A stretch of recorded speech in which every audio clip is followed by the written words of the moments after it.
Bonjour à tous et bienvenue sur la chaîne de Tenorshare KDDIG. Alors nous avons tous été déjà confrontés à des fichiers endommagés, que ce soit une photo importante, une vidéo souvenir ou un document de travail, et la perte de fichiers ça peut être un véritable cauchemar. C'est pourquoi aujourd'hui nous allons vous présenter 4 solutions efficaces pour réparer vos fichiers endommagés, y compris une solution ultime nommée KDDIG File Repair. C'est parti, on y va.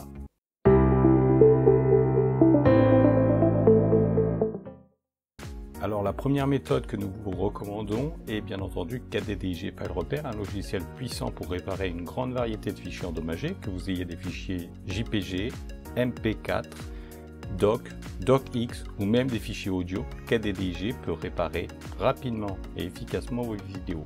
Alors nous allons voir ensemble comment vous pouvez faire ça et je vous propose pour ça de passer sur l'ordinateur. Donc on va commencer par KDDIG File Repair et d'abord je vais vous montrer des fichiers endommagés. On va utiliser 5 fichiers test dans cette première méthode, puis dans la vidéo en général, afin que vous voyez que ça fonctionne pour la plupart des fichiers. Donc ici on a un fichier Word qui ne fonctionne pas, juste avant je vous ai montré des fichiers vidéo qui ne fonctionnent pas, des fichiers PDF qui ne fonctionnent pas, et ici un fichier Excel qui pour le coup ne fonctionne carrément pas parce que ça nous met comme vous voyez, des signes sorti de nulle part. Donc on va utiliser KDDIG File Repair, donc vous pouvez le trouver en allant sur Google. Vous allez sur le site officiel. Donc si vous vous perdez, prenez l'adresse dans le navigateur. Ensuite vous allez cliquer sur téléchargement gratuit. Alors si vous avez un Mac, vous cliquez sur la petite icône Mac pour bien sûr télécharger sur Mac. Donc ensuite ça vous donne un installateur. Vous allez double-cliquer sur votre installateur, sur l'installateur. Et ça va vous lancer le programme d'installation. Le programme d'installation qui est assez rapide, vous faites simplement suivant. Et voilà, vous avez le logiciel d'installer. Une fois que c'est terminé, vous cliquez sur terminer pour que ça exécute naturellement le logiciel. Maintenant, il va falloir choisir quel type de fichier on veut réparer. Donc si vous voulez réparer des vidéos, vous faites simplement ajouter des vidéos sur l'option vidéo. Donc ici, je vais en prendre 2, donc je les fais glisser. Alors on ne le voit pas forcément à l'écran, mais je les fais glisser directement dans le logiciel et ça les ajoute dans le logiciel. Voilà, alors je vous remonte, mais à l'écran c'est pas très visible, mais c'est très simple. Vous faites clic gauche, vous restez appuyé et vous descendez dans la fenêtre. Ensuite vous cliquez sur réparer, vous faites bien entendu accepter.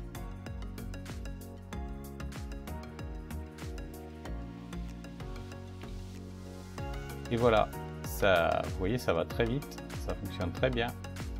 Et ensuite, donc, vous n'avez plus qu'à cliquer sur soit enregistrer individuellement, soit enregistrer tout. Vous pouvez bien sûr faire une prévisualisation, c'est l'option de gauche.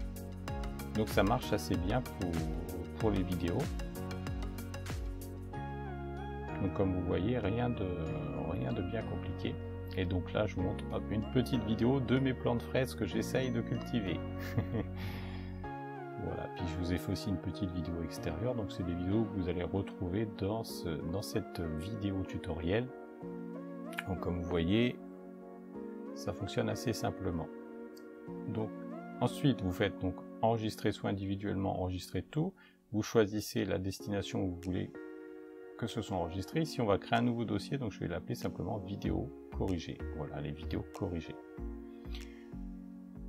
Hop, j'appuie sur OK. Donc je vais mettre toutes les vidéos corrigées. À chaque fois que je fais corriger, hop, je fais pour que ça aille en vidéo corrigée. Donc vous voyez, c'est assez simple à manœuvrer, j'ai envie de vous dire. Il suffit simplement de quelques secondes. Donc là c'est des vidéos courtes. Alors évidemment des vidéos longues ça vous prendra plus de temps. Pour la démonstration je vous ai mis des vidéos courtes. Donc comme vous voyez ça fonctionne très très bien. Ma vidéo est fonctionnelle alors qu'avant elle ne l'était pas. Voilà, donc ensuite on va retourner dans le logiciel, on va aller dans la page d'accueil, donc ici on va mettre oui, et on va s'intéresser ce coup-ci à des fichiers classiques, j'ai envie de vous dire. Donc on va corriger le PDF, le fichier Excel et le fichier Doc, voilà, le fichier Word en fait. Donc pareil, alors ici on va faire ajouter fichier. Alors comment on peut faire? Soit on clique sur ajouter fichier comme je fais ici, on cherche directement dans parcourir, on appuie sur CTRL et on fait clic gauche, soit vous faites comme tout à l'heure, vous faites glisser comme j'ai fait. Donc ici la méthode est la même, on fait réparer tout et on laisse le logiciel faire son travail, qui est franchement assez rapide parce que par exemple pour le premier fichier Word que j'ai là, qui est assez volumineux, je vais l'ouvrir, vous allez voir, ça va assez vite quand même pour... c'est une histoire de 1 minute, même pas. Donc je vous fais justement un aperçu. Donc ici l'aperçu n'est pas disponible, l'aperçu ne sera pas toujours disponible, mais c'est pas grave, vous pouvez enregistrer le fichier et on le verra tout à l'heure. Donc c'est ce que je vais faire, enregistrer le fichier et on verra ça tout à l'heure. Faisons une prévisualisation par contre sur un PDF, là je pense que ça va marcher. Voilà, donc ça c'est mon fichier PDF réel, donc je peux vous le confirmer, c'est le mien. Voilà, c'est mon processus créatif de manière hebdomadaire.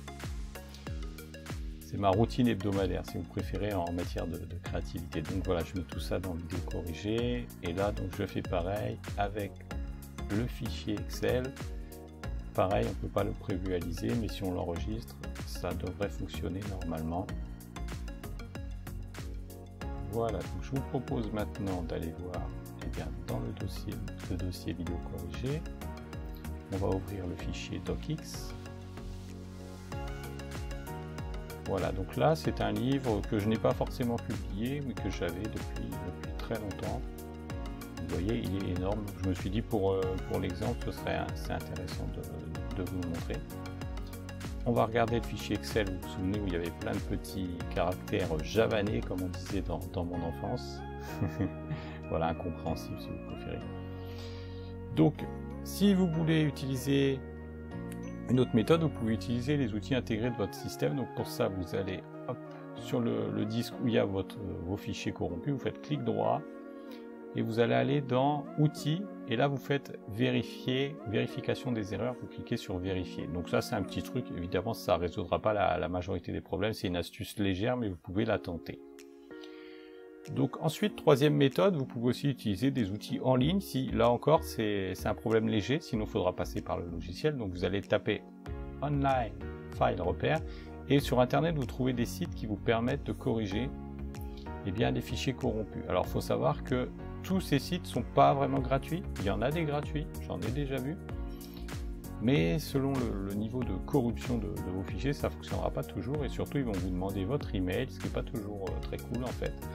Et là, sur ce site-là d'exemple, il vous demande carrément de payer. J'étais surpris parce qu'avant c'était gratuit. Mais je sais qu'il y a des sites gratuits. Donc ici, voilà, on va zapper ce site-là et je vais vous proposer donc une alternative gratuite. Donc ça, c'est pour les PDF. Vous pouvez faire sur le site I Love PDF, vous avez la page repère PDF qui vous permet de corriger des PDF. Donc vous avez au moins ça, j'ai envie de vous dire. Si jamais vous avez des fichiers corrompus qui ont du mal à s'ouvrir et que la correction nécessaire est légère, donc ça résoudra pas mal de problèmes. Et si jamais vous voulez aller plus loin, vous pouvez utiliser l'outil Online Repair File aussi de 4DDIG. Très simple à utiliser, c'est l'équivalent du logiciel que je vous ai montré tout à l'heure, mais en version light, j'ai envie de vous dire, pour les petites corrections. Donc vous chargez le fichier, vous attendez qu'il se télécharge automatiquement. Donc là je vais vous montrer simplement avec un fichier, donc ça marche aussi avec des vidéos, et vous faites sauvegarder et vous avez bien sûr l'option de prévisualisation comme tout à l'heure, et comme vous allez le voir, ça peut fonctionner. Alors ça ne fonctionnera pas pour tous les fichiers, ceux qui sont vraiment corrompus, ceux qui ont une corruption légère, ça fonctionnera. Donc je vous montre aussi pour une vidéo, tant qu'à faire, on va reprendre une de vidéos de nos fraises, il me semble, ou de nos... Non, je crois que ici c'était la vidéo du magasin, j'avais fait une vidéo dans le magasin, parce que j'avais préparé des petites vidéos pour vous montrer. Ok, donc ici il vous propose de télécharger le logiciel, donc c'est ici vous avez une corruption plus étendue, comme je vous l'ai dit tout à l'heure.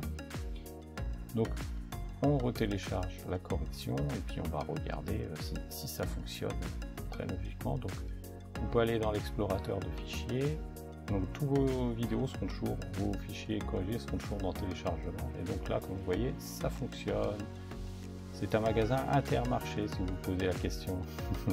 Donc méthode 4, ensuite on peut restaurer les fichiers à partir de vos sauvegardes. Donc ça c'est un conseil, c'est plutôt un conseil qu'une méthode. Ayez toujours sur une clé USB ou sur un disque des fichiers sauvegardés en double. Ayez toujours vos fichiers en double au cas où il y aurait une corruption. Puisque la corruption se produit lors des transferts bien souvent qui sont mal faits ou des clés éjectées trop rapidement ou des pannes de courant ou ce genre de choses. Donc c'est bien d'avoir ça. Sinon vous pouvez toujours avoir des copies sur par exemple un service en ligne comme Dropbox ou Google Drive, vous savez tous ces services, OneDrive, tous ces services en ligne qui vous permettent d'héberger des fichiers. Donc ici je vous montre avec Dropbox. Donc, sur mon Dropbox, j'ai un fichier ici qui s'appelle sauvegarde, donc ça c'est plutôt pas mal parce que ça permet d'y accéder n'importe quand. Il suffit simplement ensuite de se rendre sur dropbox.com, de tout sélectionner et de cliquer sur télécharger. Vous n'avez même pas besoin de l'avoir sur votre PC éventuellement, tout peut fonctionner simplement avec internet dans le nuage, dans le cloud, comme on dit. Voilà, il vous faudra par contre quelque chose pour extraire les fichiers. Donc moi ici j'ai WinRAR, il existe WinZip, et vous avez aussi sur Windows 10 un outil qui s'appelle Extraire tout. Donc vous faites Extraire tout, vous cliquez sur votre fichier, normalement ça va vous extraire les fichiers. Voilà. Vous aurez besoin de WinZip ou WinRAR si vous avez plutôt un vieux PC. Moi pour le coup là, maintenant que j'ai Windows 10, normalement je n'en ai pas besoin, mais j'ai mes vieilles habitudes avec WinRAR, donc je les garde.